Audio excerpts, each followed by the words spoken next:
Est-ce qu'on se comprend? Voilà. C'est bon? OK. Ici, là, j'ai donc déjà mes deux éléments. Et l'autre élément que je peux utiliser comme source de... En agriculture, il y a un concept. Quand on parle d'équilibre carbone-azote. Je ne vais pas trop revenir sur la littérature. Le truc, c'est quoi? C'est que si vous avez votre matière organique, euh, je vais prendre un exemple. Lorsque vous pulvérisez un engrais foliaire liquide, c'est un élément riche en azote. Donc la plante n'assimile, ne consomme que l'azote. Et généralement, pour que la plante puisse faire face à certaines agressions et donner le meilleur rendement, ils ont besoin de beaucoup d'éléments carbone qui va permettre à ce que, parce que le carbone, on parle un peu de la chimie, ça lie beaucoup des éléments entre elles parce elle a quatre ions qui permettent de pouvoir allier. Et c'est important lorsqu'on voulait fertiliser et il faudrait apporter à notre sol des éléments qui sont riches en carbone et qui vont faciliter l'absorption de ce carbone au niveau du sol. Est-ce que vous voyez un peu? Parfois, dans certaines littératures, on vous dit le rapport C carbone sur azote.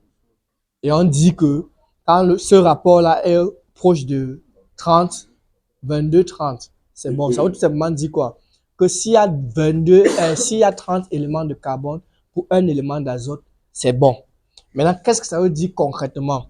Il faudrait que dans votre engrais, vous apportez des éléments qui vont permettre à ce que ça puisse véritablement être carboné. Parmi ces éléments, on a les balles de riz, on a le son de riz. Si on n'a pas ces éléments-là, on peut apporter aussi de la sciure de bois. Est-ce que vous comprenez? S'il n'y a pas aussi ces éléments-là, on peut apporter les fibres de coco. On se comprend? C'est la raison pour laquelle les fibres de coco jouent un rôle, puisque ça joue comme, non seulement ça permet de retenir d'abord l'eau, et au fur et à mesure, ça va libérer donc le carbone. Je peux utiliser les balles de riz, le son de riz, les sciures de bois, ou bien les fibres de coco. Il peut utiliser un, deux, trois ou les quatre en fonction de la disponibilité. Et je vais aller un peu sur une base. Je vais parler de 100 kilos. Sur les 100 kilos que je vais produire, je vais utiliser 50 à 60 kilos de déjection animale.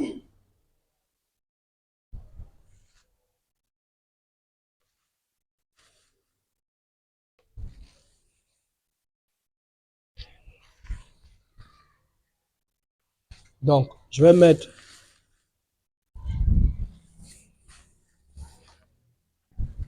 les balles de riz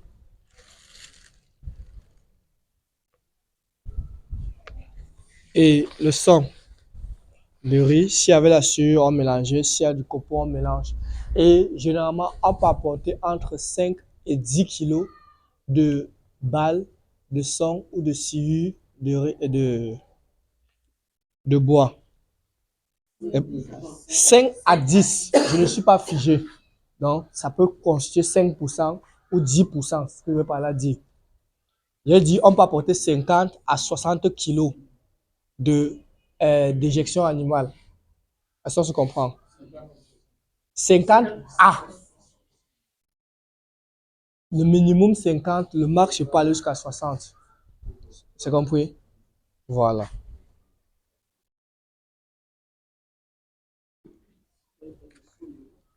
Oui. Sang de riz, balle de riz, scie de bois, fibre de coco. 5 à 10. Si que vous avez plusieurs, vous pouvez mélanger. Oui.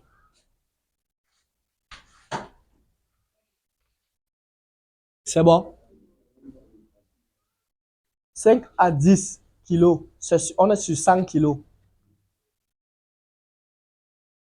OK. Oui. Maintenant, l'autre prochain élément qu'on va apporter, c'est l'élément qui va produire du phosphore, du potassium et d'un certain nombre de oligo-éléments. magnésium, fer, autres. Et pour ça, j'ai deux éléments que je peux utiliser. J'ai au moins deux à trois éléments que je peux utiliser. Le premier élément,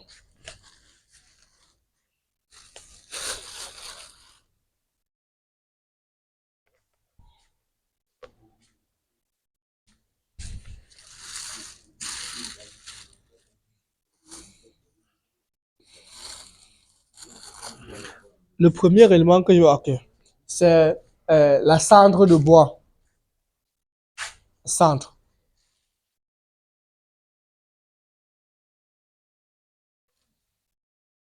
La cendre.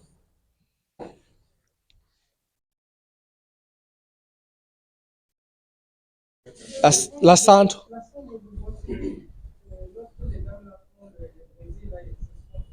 Oui, la cendre, ouais. Que ce soit la cendre de bois, que ce soit même les cendres des végétaux, on a brûlé les herbes et on a obtenu la cendre. On peut s'utiliser. Pardon? Oui, j'en arrive. Donc, on peut utiliser la cendre. On peut utiliser aussi les marques de café. Comme je vous ai dit, si vous avez plus des éléments, mieux c'est. Parce que la cendre et les marques de café renferment le phosphore, potassium et les oligo-éléments. Pareil pour la cendre. La cendre est riche en potasse. Tandis que les marques de café sont riches en phosphore. Et on est en train de former notre NPK, comme vous connaissez de manière conventionnelle. Mais c'est que dans notre engrais, en plus du NPK, on a d'autres éléments. Donc, et pour les cendres, ça représente entre 10 et 15 kilos. Cendre, marque de café, oui, poudre de roche. Puisque lorsqu'on est en train de parler des minéraux, des éléments riches en minéraux, c'est ce qu'on est en train de faire. Est-ce que vous comprenez? À notre matière organique, on apporte les minéraux. Puisque dans notre matière organique, lorsqu'on a les déjections animales, lorsqu'on a les sangs, c'est déjà cette matière organique. Et on veut maintenant que notre engrais puisse être riche en éléments, en oligo et en macro-éléments. Et ces éléments sont azote, phosphore, potassium. Est-ce que vous comprenez? Azote, phosphore, potassium, magnésium, fer et tous les éléments qui y vont. J'ai apporté, dans ma déjection animale, on a ces différents éléments, mais à très faible quantité, que ce soit dans les déjections des animaux. J'apporte donc du carbone, l'élément carboné, qui est le son, les balles, les fibres de coco ou les sures de bois. Après, maintenant, l'autre élément, j'apporte dans les minéraux qui sont la cendre. Après la cendre, on a marque de café qui est aussi notre option qu'on peut utiliser. Et puis maintenant, il y a aussi les roches, les farines de roche. Hmm? Voilà. Les farines de roche, comme j'ai dit, généralement, si vous avez la cendre de marque de café, c'est bon. Les farines de roche sont des éléments optionnels, c'est même pas obligatoire. Et à chaque fois que je donne les caractéristiques, vous cherchez celles que vous avez la facilité de pouvoir avoir dans chacune des caractéristiques. Première caractéristique, c'est la matière organique qui est sur la déjection. Deuxième caractéristique, c'est la source carbonée, j'ai donné. Troisième caractéristique, c'est la source des minéraux qui vont venir de la cendre, qui vont venir des marques de café, qui vont venir de la poudre de roche. Dans cette proportion-là, ça qui se trouve entre les 10 et 15 kilos. Ça veut dire je peux décider de prendre 5 de chacun si j'en dispose. Comme il peut prendre 15 de un seul élément. Comme il peut prendre 10, 2, 3, peu importe. Mais le plus important, quand je fais ça, c'est que j'apporte donc les différents minéraux qu'il faut à ma culture. Est-ce qu'on se comprend? Ok.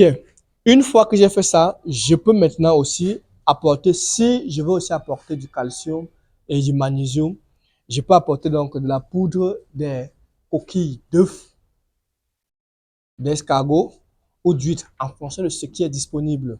Est-ce que vous voyez? Donc ici, par exemple, Ici, par exemple, j'ai les coquilles. Je peux encore bien, ici, là, c'est pas encore bien écrasé. On peut rendre donc en poudre, comme c'est le cas ici, pour que ce soit facilement assimilé par les plantes. Parce qu'on veut une utilisation directe. Si c'est pour faire dans le compost, on peut verser ça comme ça va se décomposer seul. Mais lorsqu'on fait une simulation, on met la poudre pour que ça soit bien assimilé. Est-ce qu'on se comprend? Et généralement, si on va faire cet apport en calcium et qu'on a la possibilité, on peut apporter entre 2 et maxi 5 kilos. C'est bon. De poudre de, ça peut être la poudre d'os, ça peut être la poudre de coquille. Est-ce qu'on se comprend? Poudre d'os, oui, d'os ou de coquille, ou bien les deux si vous en disposez. Oui, escargot, il a dit escargot, œuf, huître, crevettes, en fait tout ce qui est...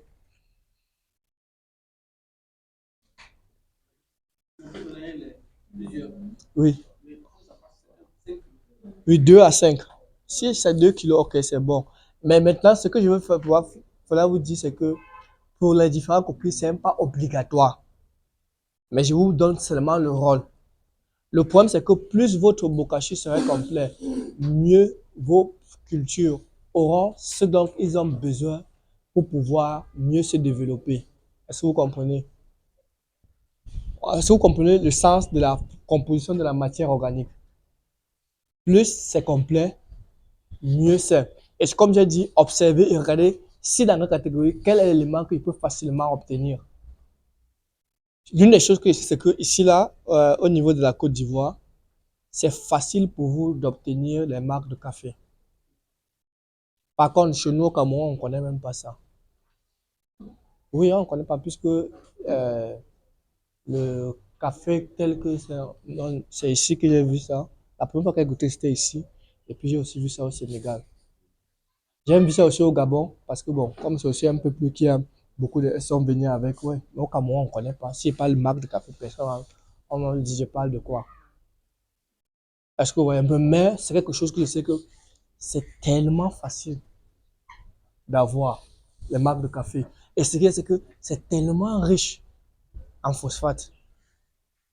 Tellement riche en phosphate. Aujourd'hui, un pays comme le Maroc fait le chantage au monde en disant que les réserves sont finies. Et pourtant, lorsque ça arrivera, ils sont comme, je ne compte pas le nombre qui sont là où je peux facilement avoir les marques de café. Est-ce que vous voyez un peu? Voilà. C'est tellement riche en phosphate. Et ce qui est même encore sur les marques de café, ce qui est encore spectaculaire, c'est que non seulement c'est riche en phosphate, ça rafferme, ça garde et conserve beaucoup son azote, contrairement aux autres éléments. Et lorsque vous avez les marques de café, vous avez mis dans un endroit qu'il a beaucoup plu, vous venez voir les vers de terre. Oui, et les vers de terre, c'est juste que quand vous voyez les vers de terre qui développent quelque part, ça veut dire que le milieu est vivant.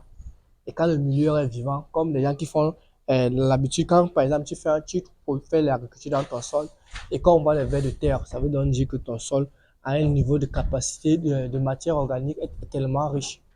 Et les marques de café, une fois quand c'est bien, quand c'est humide et autres, les vers se développent là-bas. Donc c'est d'abord un milieu vivant. C'est un milieu qui est bien pour les développements des cultures. Sauf que lorsqu'on utilise, parce que on va vous expliquer par la suite, parfois on peut utiliser certains éléments quand on va vouloir faire les orientations pour la pratique, certains éléments isolés par rapport à, c'est comme lorsqu'on va vouloir avoir une bonne fructification. Je vais vous dire, mélangez, mettez au pied du tout de la plante un mélange de marc de café et de centre. Parce que je veux que la plante absorbe rapidement le phosphore et le potassium. Et c'est le phosphore et le potassium qui permet à ce que le fruit puisse se développer et mûrir. C'est tout.